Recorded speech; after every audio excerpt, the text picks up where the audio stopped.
దేవునికి స్తోత్రం. ప్రభువునందు ప్రియ స్నేహితులందరికీ యేసుక్రీస్తు నామములు వందనములు తెలియచేస్తూ ఉన్నాను. ప్రత్యేకించి ఈ యొక్క సమయంలో దేవుని వాక్యముతో మీ ముందుకు రావడానికి ప్రభు నాకు ఇచ్చిన ఈ మంచి సమయాన్ని బట్టి నేను ప్రభువుని ఎంతగానో స్తుతిస్తూ ఉన్నాను.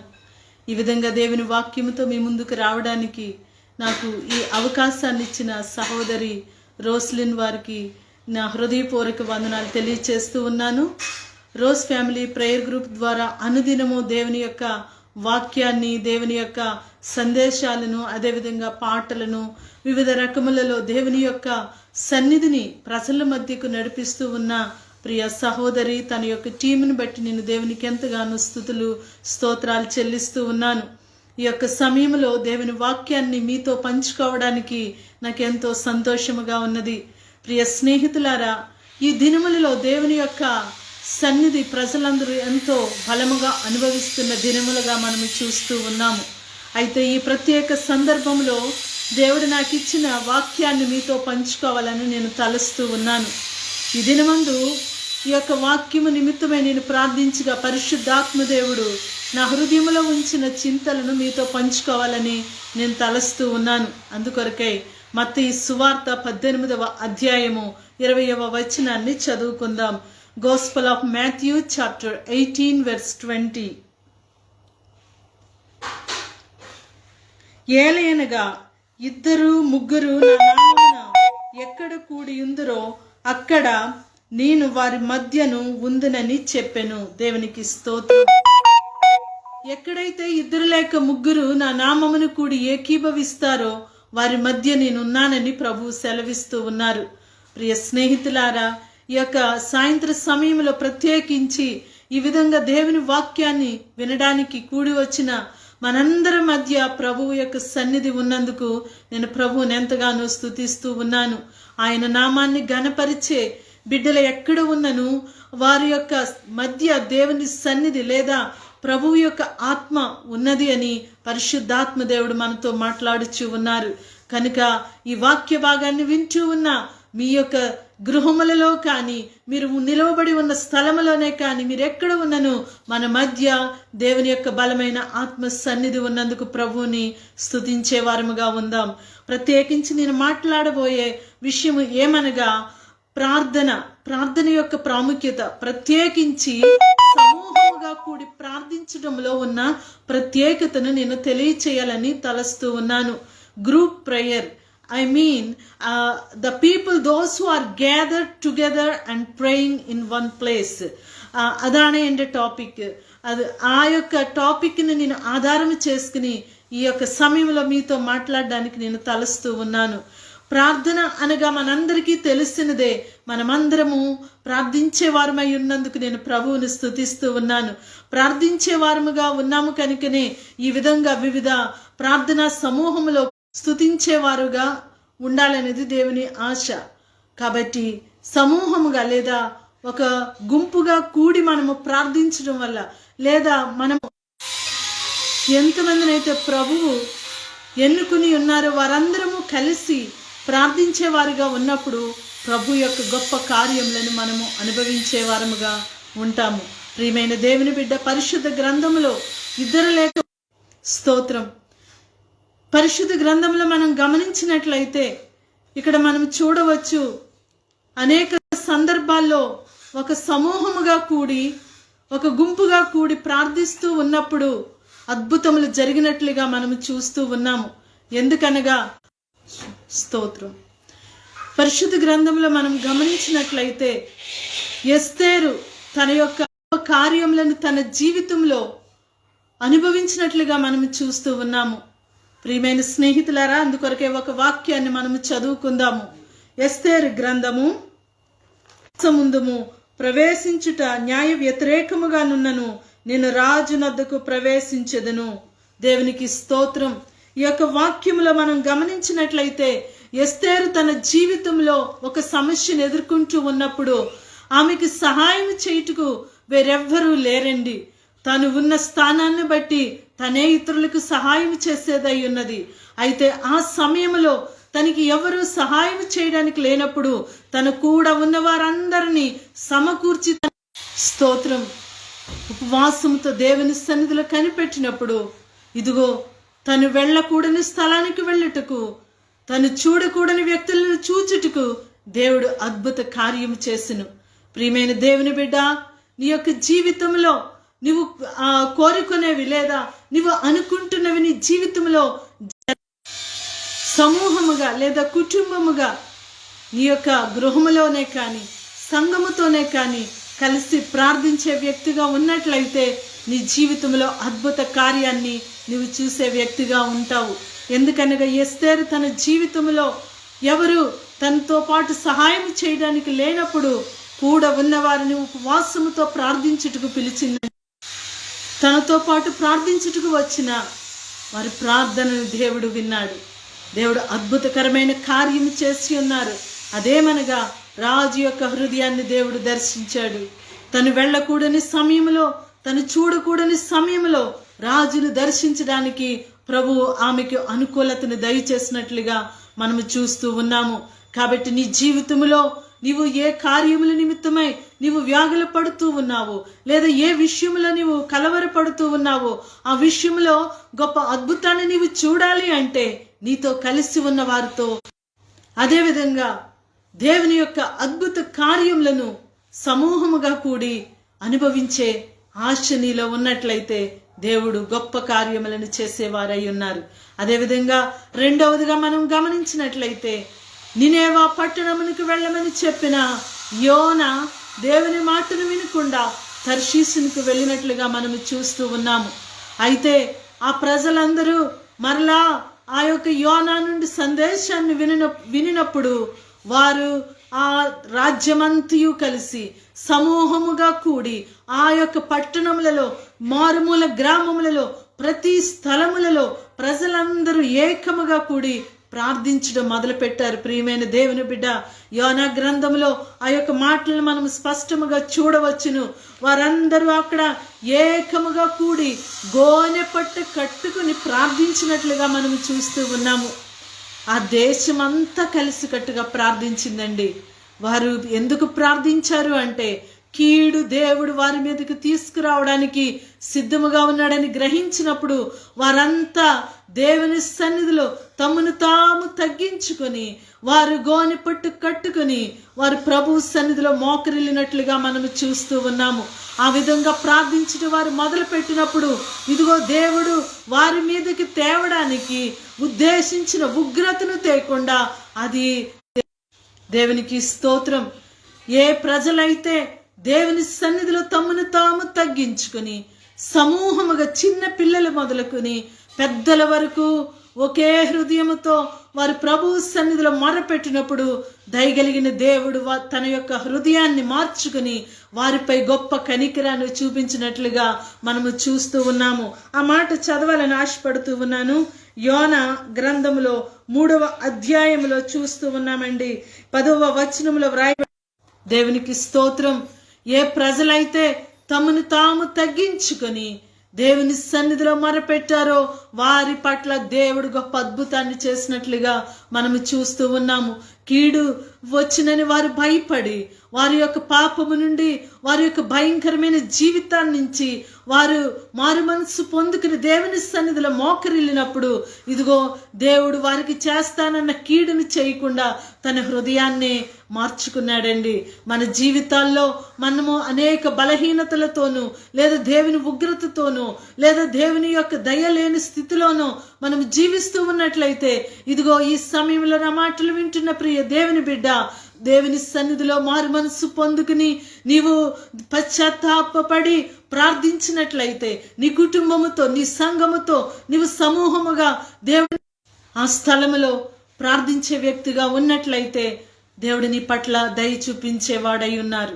నీవు ఏ విధమైన కనికరాన్ని కోరుకొని దేవుని సన్నిధిలో కనిపెడుతూ ఉన్నావో అదే దయను, అదే కనికరాన్ని నీపై చూపించే దయగలిగిన దేవుడు మన ప్రభు అయిన యేసయ్య. ప్రియమైన దేవుని బిడ్డ, నీ యొక్క జీవితంలో ఉన్న శాపము నుండి, పాపము నుండి, భయంకరమైన ఆయనకి మాత్రమే శక్తి ఉన్నది. ఆయన మాత్రమే విడిపింపగలిగిన దయగలిగిన దేవుడై ఉన్నారు. కనుక సమూహముగా ప్రార్థించుట విడిచిపెట్టుకు. గృహమంతయు కలిసి ప్రార్థించుట మానివేయవద్దు.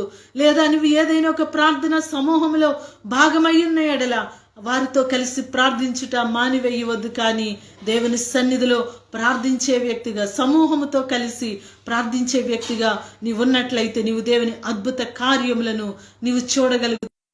కీడు నుండి నీవు తప్పించబడతావు. దేవుని కనికిరము చేత నీవు నింపబడే వ్యక్తిగా ఉంటావు. దేవునికి స్తోత్రం. అదేవిధంగా మూడవదిగా మనం చూచినట్లయితే ఒక ప్రత్యేకమైన కార్యాన్ని పరిశుద్ధ గ్రంథములో మనము గమనించవచ్చు. సమూహముగా లేదా గుంపుగా కూడి ప్రార్థించినప్పుడు దేవుడు చేసిన ఒక అద్భుతకరమైన కార్యాన్ని మీతో పంచుకోవాలని ఆశపడుతూ ఉన్నాను. అపోస్తలులకు వ్రాసిన 2 పెంతెకొస్తు పండుగ దినము వచ్చినప్పుడు అందరూ ఒక చోట కూడి ఉండిరి. అప్పుడు వేగముగా వీచు బలమైన గాలి వంటి ఒక ధ్వని ఆకాశము నుండి అకస్మాత్తుగా వారు కూర్చుండి ఉన్న ఇల్లంతయు నిండెను. మరియు అగ్ని జ్వాలల వంటి నాలుకలు విభాగింపబడినట్టుగా వారికి కనబడి వారిలో ఒక్కొక్కని మీద వ్రాలగా అందరూ పరిశుద్ధాత్మతో నిండిన వారై ఆ ఆత్మ వారికి వాక్శక్తి అనుగ్రహించినది కొలది అన్య భాషలు మాట్లాడసాగిరి. దేవునికి స్తోత్రం. ప్రియమైన దేవుని బిడ్డ, సమూహముగా ఒక చోట కూర్చుండి దేవుని ప్రజలందరూ ప్రార్థించినప్పుడు ఒక గొప్ప నూతనమైన చరిత్ర ప్రారంభించబడినట్లుగా మనము చూస్తూ ఉన్నాము. ఆ యొక్క సమూహం అంతయు కలిసి ఒక చోట ప్రార్థిస్తూ ఉండగా వారి యొక్క మనస్సుని, వారి యొక్క ప్రార్థనను, వారి యొక్క ఆశను చూచిన దేవుడు అకస్మాత్తుగా వారి మీదకి తన యొక్క ఆత్మను కృమ్మరించినట్లుగా మనము చూస్తూ ఉన్నాము. వారు కనిపెట్టి ప్రార్థిస్తూ ఉన్న ఆ పరిశుద్ధాత్మ శక్తిని వారు పొందుకున్న వారై అక్కడ గొప్ప నూతనమైన చరిత్ర ప్రారంభమైనట్లుగా మనము చూస్తూ ఉన్నాము. ప్రియమైన దేవుని బిడ్డ, నీవు ప్రార్థించేటప్పుడు, నీవు ఇతరులతో కలిసి ప్రార్థించేటప్పుడు నిన్ను హేళన చేసేవారు అనేక మంది ఉండవచ్చు. లేదా నువ్వు సమూహముగా కూడి ప్రార్థించినప్పుడో, లేదా ఒక గ్రూపుగా కూడి ప్రార్థించినప్పుడో నిన్ను వేలు పెట్టి చూపించి పరిహాసించేవారు ఉండవచ్చు. అయితే నీ ప్రార్థన నీవు ఏక మనస్సుతో నీ సహోదరులతో కలిసి నీవు ప్రార్థిస్తూ ఉన్నట్లయితే దేవుడు నిన్ను చూస్తూ ఉన్నాడు. నీ పట్ల అద్భుతమైన ప్రణాళిక కలిగిన దేవుడు నీ ప్రార్థనను బట్టి గొప్ప కార్యములు నీ గృహములోను, లేదా నీ సమూహములోను, లేదా నీవు నివసిస్తున్న ఆ యొక్క ప్రాంతంలోను చేసే దేవుడై ఉన్నాడని ఈ వాక్యము సెలవిస్తూ ఉన్నది. ఇక్కడ మనం గమనించినట్లయితే ఆ సమూహం అంతయు ఒక చోట మేడగదిపై కూర్చుని వారు ప్రభు సన్నిధిలో కనిపెట్టి ప్రార్థిస్తూ ఉండగా అకస్మాత్తుగా వారిపైకి బలమైన గాలి వంటి గాలి వీచి ఆ యొక్క గొప్ప ధ్వనితో వారు నింపబడినట్లుగా మనము చూస్తూ ఉన్నాము. వారికి వాక్శక్తి దేవుడు దయచేసినప్పుడు వారు అన్య భాషలు మాట్లాడుచు ప్రభువుని స్తుతిస్తూ గణపరుస్తూ వారు వివిధ భాషలలో మాట్లాడినట్లుగా మనము చూస్తూ ఉన్నాము. వారిని చూచిన వారందరూ వీరు తలక్రిందులు చేసేవారై ఉన్నారే, లోకాన్ని తలక్రిందులుగా చేసి వీరు అద్భుతాలను చేసేవారై ఉన్నారే, అద్భుతముగా మాట్లాడుతూ ఉన్నారే, మా భాష మాట్లాడుతూ ఉన్నారే అని వారు అక్కడ వారిని బట్టి చింతించినట్లుగా చూస్తూ ఉన్నాము. ప్రియమైన దేవుని బిడ్డ, నీవు దేవుని సన్నిధిలో కనిపెట్టే వ్యక్తిగాను, దేవుడు నిన్ను ఉంచిన స్థలములో లేదా నిన్ను ఉంచిన ఆ యొక్క ప్రాంతములో ఆశీర్వాదకరంగా ఉంచడానికే ప్రభు నిన్ను ఎన్నుకొని ఉన్నాడు. కనుక దేవుడు నిన్ను నిర్ణయించిన ఆ యొక్క ప్రాంతంలో ప్రార్థించే వ్యక్తిగాను, నీ గృహంలో నీవు దేవుణ్ణి ఘనపరిచే వ్యక్తిగాను, నీ సమూహంలో నీ సంఘముతో కలిసి ప్రభువును కొనియాడే వ్యక్తిగాను నీవు ఉండవలసినదిగా పరిశుద్ధాత్మ దేవుడు తెలియచేస్తూ ఉన్నాడు. వీరు ఎవరని మనము గమనించినట్లయితే లోకుల ముందు ఎందుకు పనికిరాని వారండి. ఏ విధమైన విలువ లేని వారిగా ఉన్న వారిని దేవుడు ఎన్నుకున్నాడు. వారు భయభక్తులతో ప్రభువును సేవించేవారై ఉన్నారు. అయితే లోకుల ముందు వారు విలువైన వారు కాదండి. అయితే వారు ఎప్పుడైతే ప్రార్థనతోను విజ్ఞాపనతోను ప్రభువు సన్నిధిలో కనిపెట్టారు, వారిని బట్టి దేవుడు ఈ లోకములో ఒక నూతన చరిత్రనే ప్రారంభించినట్లుగా మనము చూస్తూ ఉన్నాము. కాబట్టి ప్రియమైన దేవుని బిడ్డ, దేవుడు నీ పట్ల అదే విధమైన గొప్ప ఉద్దేశాన్ని కలిగి ఉన్నాడని మర్చిపోవద్దు. నీ ద్వారా గొప్ప కార్యాలు దేవుడు చేయుటకు ఆశపడుతూ ఉన్నాడు. ఎస్తేరు ద్వారా గొప్ప కార్యములు చేసిన దేవుడు. యోనా వెళ్ళవలసిన ఆ పట్టణంలో దేవుడు తన యొక్క సందేశాన్ని నినేవా పట్టణస్థులను దర్శించినప్పుడు ఆ నినేవా పట్టణస్థులంతయు మారు మనసు పొంది సమూహముగా ప్రభు సన్నిధిలో ప్రార్థించినప్పుడు దేవుడు తన యొక్క హృదయాన్ని మార్చుకున్నట్లుగా చూస్తూ ఉన్నాము. ఆ పట్టణ ప్రజలందరినీ దేవుడు రక్షించినట్లుగా, కీడు నుండి తప్పించినట్లుగా మనము చూస్తూ ఉన్నాము. అదేవిధంగా అపోస్తలుల కార్యములు ఈ విధంగా వ్రాయబడి ఉన్నవండి. వారి యొక్క చరిత్రను బట్టి నూతనముగా ఒక సంఘము ప్రారంభించబడ్డాది. నూతన సంఘములు పరిశుద్ధాత్మ దేవుని కార్యములు ప్రారంభించబడ్డాయి. నూతనమైన క్రియలు అక్కడ చోటు చేసుకున్నట్లుగా మనము చూస్తూ ఉన్నాము. దేవుని బిడ్డ ప్రార్థించే వ్యక్తిగా సమూహముగా కలిసి ప్రార్థించు నీవున్నట్లయితే నీ ద్వారా దేవుడు అద్భుత కార్యములను చేసే దేవుడై ఉన్నాడు. కనుక ఈ యొక్క 3 విషయాల్ని మనము గమనించినప్పుడు వారు సమూహముగా కలిసి ప్రార్థించారు, లేదా ఒక గ్రూపుగా కలిసి ప్రార్థించినట్లుగా మనము చూస్తూ ఉన్నాము. ఐక్యత, ఒకే హృదయము, ఒకే మనసు ఎక్కడైతే ఉంటుందో అక్కడ ప్రభు కార్యములను మనము చూడవచ్చు. ఎక్కడైతే ఐక్య ప్రజలు నిలువబడతారో ఆ ప్రదేశంలో దేవుని కార్యములు చోటు చేసుకుంటారు.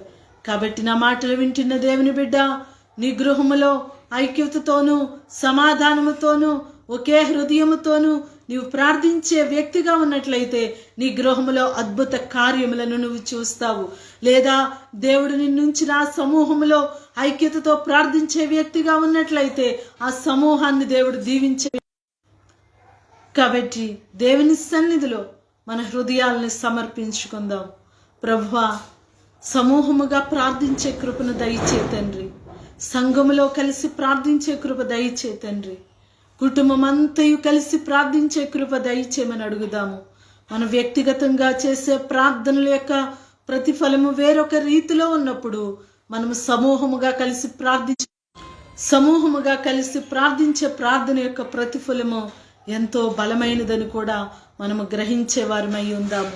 కాబట్టి ఈ సమయంలో దేవుని వాక్యం మనతో మాట్లాడినట్లుగా ఎక్కడైతే 2 లేక 3 నా నామమును కూడి ఏకీభవిస్తారో వారి మధ్య నేను ఉంటానని సెలవిచ్చిన ప్రభువు దేవునికి స్తోత్రం. కాబట్టి మనమందరము మన జీవితాల్లో మన వ్యక్తిత్వ ప్రార్థనతో పాటు సమూహముగా కూడా ప్రార్థించే వ్యక్తులుగా ఉందాము. ఐక్యతతోనూ సమూహముతోనూ ఒకే మనస్సుతోనూ కలిసి ప్రార్థించినప్పుడు గొప్ప కార్యములు దేవుని నుండి పొందుకుందాం. నినేవే పట్టణ ప్రజల వలెను అపోస్తులుల వలె సమూహముగా లేదా గుంపుగా కూడి ప్రార్థించే స్వభావాన్ని కలిగి ఉందాం. దేవుని నుండి అద్భుత కార్యములు పొందుకునేవారుగా, అనుభవించేవారుగా ఉందాం. దేవుడు మన మధ్య తన సర్వశక్తితో నివసించి అద్భుతములు చేయనుగాక. ఈ రోజ్ ఫ్యామిలీ ప్రేయర్ గ్రూప్లో దేవుడు చేస్తున్న కార్యములను మన జీవిత రోస్లిన్ సిస్టర్ తనకి దేవుడిచ్చిన ఆ దర్శనాన్ని బట్టి సమూహముగా ఈ గ్రూపును నడిపించడానికి దేవుడిచ్చిన గొప్ప కార్యాన్ని బట్టి దేవునికి స్తోత్రం చెల్లిస్తూ ఉన్నాను. దేవుడు తన దాసురాల్ని, తన పరిచర్యని సమృద్ధిగా దీవించి ఆశీర్వదించి ఇంకను అనేకులకు